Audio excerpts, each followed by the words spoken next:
Hi friends, I am Tuhin. Welcome to back another new fresh video. বন্ধুরা, আজকে ভিডিওটা খুবই একটা ইন্টারেস্টিং ইম্পর্টেন্ট টপিক নিয়ে আলোচনা করতে চলেছি। কারণ তোমরা যারা বার্ড ব্রিডার আছো তারা প্রত্যেকে একটা চাহিদা থাকে বা ইচ্ছা থাকে কি তার পাখি থেকে দুটো বাচ্চা কি করে প্রডিউস করা যায়। তা বন্ধুরা, বাচ্চা প্রডিউস করতে গেলে আমাদের কিছু না কিছু করণীয় জিনিস থাকে। যেমন পাখি তো এইভাবে সারা বছর খাওয়ালাম, সিজন যখন সময় এলো তখন ইচ্ছা মতো বক্স লাগিয়ে দিলাম, সেক্ষেত্রে কিন্তু তোমার পাখি ডিম পারবে। আমি বলছি না পাখি ডিম পারবে না, কিন্তু ডিম পারবে, কিন্তু ডিম থেকে কিন্তু তোমার বাচ্চা ফুটবে না। কারণ বাচ্চা ফোটাতে গেলে পাখিকে কিছু না কিছু মেডিসিন পাখির ভিতরে ইনপুট করতে হয়।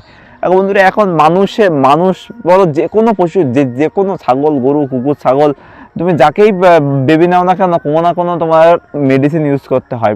বিভিন্ন রকম মেডিসিনের সাইকেল থাকে, যে মেডিসিনের সাইকেলটা ইউজ করলে তোমার সেই পাখি বা সেই গরু, ছাগল বা হাঁস, মুরগি সব ডিম বাচ্চা করে। তো সেক্ষেত্রে আমাদের পাখি বার্ড ব্রিডারদেরও করণীয় থাকে যে কী করে তোমার পাখিটাকে একটা নেক্সট স্টেপ থেকে তোমার ব্রিডিং মুভমেন্টে পাখিটাকে নিয়ে যাওয়া বা সেই ডিম থেকে সুন্দর পরিপুষ্ট বাচ্চা প্রডিউস করা। তা বন্ধুরা, তার জন্য আজকে এই ভিডিওটা তোমাদের নিয়ে এসেছে, যেটা পুরো একেবারে বাংলায় পাখির ভাষায় বার্ডের ডিওয়ার্মিং বলে। যেটা ফার্স্ট অফ অল তোমরা সকলে যেটা জেনে থাকো, ডিওয়ার্মিং। এই ডিওয়ার্মিংটা খুবই জরুরি। তা বন্ধুরা, আমার চ্যানেলে ডিওয়ার্মিংটা একটু নিয়ে আসতে লেট হলো, কারণ আমার শারীরিকভাবে আমি খুবই উইক ছিলাম। আর আমি ডিওয়ার্মিং ভিডিওটা অনেক আগেই দেওয়ার কথা ছিল। তা ডিওয়ার্মিং ভিডিওটা একটু লেট হয়েছে, কিন্তু আশা করি তোমাদের সকলের খুবই উপকারে আসবে। বন্ধুরা, চলো ভিডিওটা পুরোপুরি। বন্ধুরা, ডিওয়ার্মিং এর যে ফার্স্ট যে প্রসেস বা ফার্স্ট যে মেডিসিনটা সকল বার্ড ব্রিডার সবাই ইউজ করে, কিন্তু প্রত্যেকের ইউজ করার টেকনিকটা পুরোপুরি কিন্তু আলাদা ধরনের। অনেকে অনেক রকম মেডিসিন অনেকভাবে ঘুরিয়ে পেঁচিয়ে ইউজ করে, কিন্তু আমার সব থেকে পাতি ক্যালকুলেশন চলি। আমি পাইয়ে খুব হিউজ পরিমাণ মেডিসিন কোর্স করাই না। বন্ধুরা, ফার্স্ট যে মেডিসিনটা তোমাদের দেখাবো, ফার্স্ট যে মেডিসিনটা তোমরা দেখো একবার, মেডিসিনটা লিভ 52। এটা আমি লিভারের জন্য, এটা হিমালয়ার, এটা খুব ভালো ওষুধ। এটা সমস্ত বার্ড ব্রিডার ইউজ করে, এটা বিশাল ভালো কাজ হয়। তার জন্য এটা সকলের সাজেশানে এটা ওয়ান অফ দ্য বেস্ট, মানে পুরো টপে থাকে। এই লিভারটা সকলে ইউজ করে, লিভার টনিকটা। অনেকে এছাড়া লিভার টনিক তোমার এই পারপাসে অনেক রকম লিভার টনিক আছে, সেটা যার যা ক্যালকুলেশন অনুযায়ী সেটা ইউজ করতে পারে। তো তোমরা লিভার টনিক হিসেবে এই লিভার টনিকটা ইউজ করবে। আমি যে ফার্স্ট অফ অল যেটা সাজেস্ট করব, তোমরা এই লিভার টনিক যেটা দেখালাম হিমালয়ের, এই লিভার টনিকটা তোমরা ইউজ করবে। এটা তোমার সামথিং এর প্রাইস ভ্যালু তোমার সামথিং নিয়ে থাকে, তোমার 100 গ্রামের দাম নেয় মনে হয় তোমার 72 টাকা বা 74 টাকা সামথিং দাম নিয়ে থাকে। এখন একটু হালকা হয়তো প্রাইস মানে একটু বেড়েছে। তা বন্ধুরা, এর ইউজটা তোমার বলে দিই। এর ইউজটা সপ্তাহে কদিন ব্যবহার করবে, মানে যখন ডিওয়ার্মিংটা শুরু করবে তখন কতদিন এই ওষুধটা কন্টিনিউ করবে। তোমরা টানা এই ওষুধটাকে টানা 1 সপ্তাহ ইউজ করবে, 1 সপ্তাহ পুরো টানা 1 সপ্তাহ ইউজ করবে। 50 গ্রাম জলে তোমরা ওই নিয়ে 15 ড্রপ থাকে, বা ড্রপ আর না থাকলেও তোমরা 50 গ্রাম জলে তোমরা 10 থেকে 15 ফোঁটা ইউজ করবে। লিভার বেশি দিলেও কোনো চাপ নেই। আর জলটা তোমরা দিয়ে 3 থেকে 4 ঘন্টা জল রেখে দেবে, তার বেশি জল রাখবে না। জল রাখলে কিন্তু বাটির ভিতরে একটা লালা তৈরি হয়ে যাবে, যেটা পাখির পক্ষে খুব ক্ষতিকর। তোমরা জলটা দেওয়ার পরে 3 থেকে 4 ঘন্টা জলটা রাখবে, আবার জলটা ফেলে দেবে।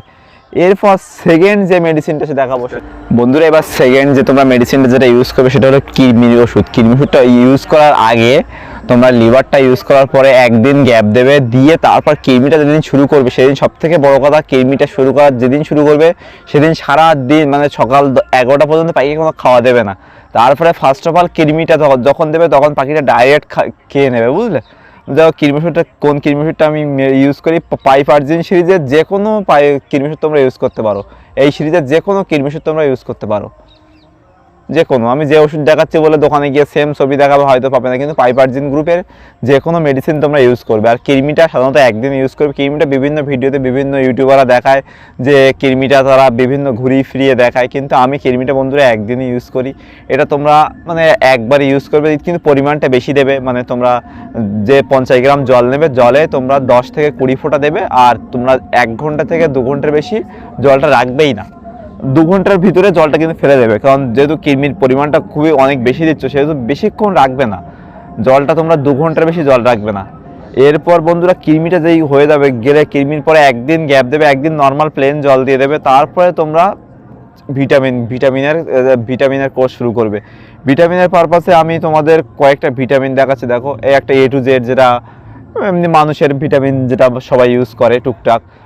ইয়ে টু জেড। তারপর তোমার রিকোভিড পারপাসে, যেমন এটা রিকোভিডটা প্রফেশনাল একটা ভেটেনারি মেডিসিন, রিকোভিডটা অনেকে ইউজ করে থাকে। তা আমি তোমার বন্ধুরা আমি বলবো যে রিকোভিড এ টু জেড যে যাই ব্যবহার করো, যে কোনো ভালো ভিটামিন ইউজ করবে। কারণ ভিটামিন আমি অনেক ধরনের ভিটামিন ইউজ করি, আমি জেবিট ইউজ করি, আর অনেক রকম ভিটামিন, আমার ভিটামিনের কোনো ঠিক নেই।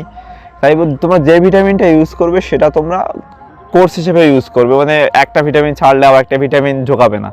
এই যখন কৃমিটা শেষ হওয়ার পরেই তোমরা তার পরের দিন একদিন রেস্ট দিয়ে তারপর টানা 7 দিন ভিটামিন ইউজ করবে, টানা 7 দিন ভিটামিন দেবে।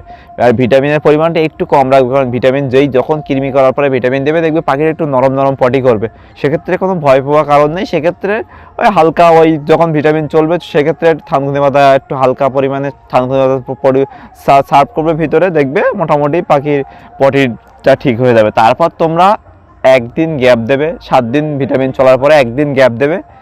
দেওয়ার পরে তোমাদের ক্যাডিসল ডিসি বা তুমি ম্যাকালভিট যে যা ক্যালসিয়াম পারপাসে যেটা ইউজ করো সেটা ইউজ করবে। ক্যালসিয়ামটা ইউজ করার সময় ক্যালসিয়ামটা টানা 10 দিন ইউজ করবে, আর ক্যালসিয়ামের পরিমাণটা খুবই কম দেবে। তোমরা 50 গ্রাম জলে 4 থেকে 5 ফোঁটা করে ক্যালসিয়াম দেবে। আর ক্যালসিয়াম দেওয়ার সময় একটা জিনিস খেয়াল করবে, যে তোমাদের 3 দিন ক্যালসিয়াম চলার পরেই তোমরা পাখির ভিতরে বক্সটা দিয়ে দেবে, কারণ অলরেডি এখন ঠান্ডা পড়ে যাচ্ছে, প্রতিদিন বৃষ্টি হচ্ছে। সেক্ষেত্রে তোমরা যারা লাভবার্ড ব্রিডে আছো সেক্ষেত্রে তোমরা 3 দিন দেওয়ার পরে বক্সটা দিয়ে দেবে। বক্স দেওয়ার পরেই ওই একই সাথে কিন্তু আরও 7 দিন কন্টিনিউ ওইভাবে তোমার ক্যালসিয়াম চলবে। ক্যালসিয়াম যখনই চলবে তার ভিতরে দেখবো 7 দিনের ভিতরে দেখবো অনেক পাখি ডিম ছেড়ে দিয়েছে, কারণ এই এতদিন ধরে ভিটামিন কৃমি করানোর ফলে পাখি দেখবে লোডে এসে যাবে, দেখবে তারপর তোমার পাখি অলরেডি ওই ক্যালসিয়াম করাতে অনেক পাখি ডিম ছেড়ে দিয়েছে। আবার যাদের ক্ষেত্রে আর একটা কথা বলবো এখানে, যাদের পাখির বয়স হয়নি, যে ডিওয়ার্মিং করানোর এখনো বয়স হয়নি, তারাও পাখির ডিওয়ার্মিং করিয়ে রাখবে। করিয়ে রেখে আবার যখন নেক্সট টাইম বসাবে তার আগে কৃমি আর লিভারটা করে তারপরে তোমরা আবার বক্স দিয়ে দেবে। কিন্তু যে পাখির বয়স হয়নি সে পাখির ডিওয়ার্মিং করা হয়ে গেলে কিন্তু তোমরা বক্স দেবে না, সেক্ষেত্রে কিন্তু পাখিটা খুব তাড়াতাড়ি উপরে চলে যাবে। সেক্ষেত্রে তোমরা পুরোপুরি যখন পর্যাপ্ত পরিমাণ বয়স হবে তারপর তোমরা সেটাকে ব্রিডিং বক্সের জন্য তাদের পাখিকে রেডি করবে। তো বন্ধুরা, ভিডিওতে দেখানো মেডিসিনগুলো তোমরা ইউজ করবে। কারো যদি কোনো প্রবলেম হয় তোমরা হোয়াটসঅ্যাপ গ্রুপ আছে, ফেসবুক পেজ আছে, ইনস্টাগ্রাম আছে, যে কোনো জায়গায় তোমরা কন্ট্যাক্ট করতে পারো। তোমাদের কারো যদি কোনো প্রবলেম হয় তাহলে তোমরা কন্ট্যাক্ট করবে। বন্ধুরা, আজকের মতো ভিডিওটা এখানে শেষ করছি। যদি ভালো লাগে প্লিজ লাইক শেয়ার সাবস্ক্রাইব করে দেবে। দেখা হচ্ছে তো পরবর্তীতে একটা ইম্পর্টেন্ট টপিক নিয়ে। আজকের মতো এখানেই বিদায় নিচ্ছি, tata, bye bye, love you all.